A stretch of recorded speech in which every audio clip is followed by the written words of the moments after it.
I have some game bags that I have that are fluorescent. I set them out and they Yeah. were, so I could see where like from camp, I could glass through my spotter and I'm looking and I'm like, and there was like clouds kind of coming in, but I could see something on the carcass.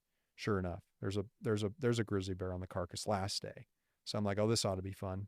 So my buddy was so worn out after the 2 days. He's like, I'm like, dude, just stay. I'll go get the head. That, cause that was the last thing to come out. We'd gotten all the meat out, 4 days. It was the last day I'm going in.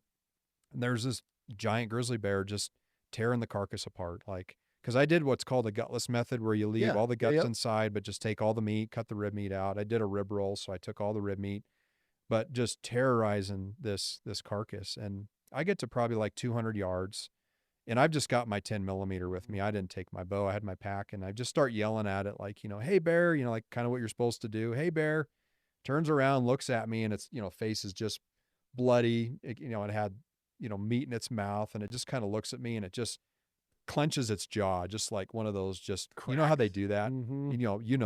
You've shot a lot of bears, hunted a lot of bears. So I'm just like, all right. In my head, I moved it that day before away from the carcass thinking that, and I pulled the meat away too, just thinking that hit the carcass, don't hit the meat, right? I pulled the meat probably 100 yards away on all sides. So I start walking up to this bear and just does not want to leave this carcass. And the one thing I should have done is I should have pulled the head below. I pulled the head above to the right. So I had to kind of go by and around. Okay. So I get up to this bear and I just take my 10 millimeter and shoot like, 10 feet to the left of it, shoot a couple times. It gets up, freaks up. It runs up like 100 yards, sits on top of this hill, turns around and just sits on its ass and just sits there and looks at me. And I'm like, okay. So I walk up, I'm taking my pack off.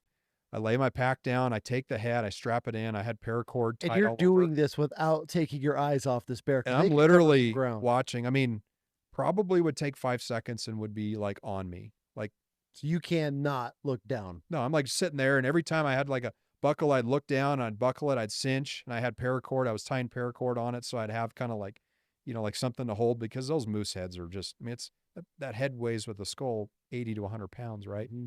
So I get this pack on, and it's funny. I got video of me trying to put the pack on, and it's all squiggly. And I turn around and I look, and the bear's still sitting there.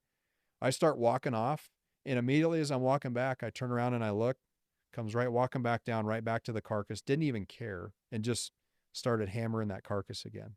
Walked off, walked back, got to camp. Get back to camp, get back on my spotter, still hitting the carcass. Oh, But you it was laid on just like, that thing for a week. yeah, and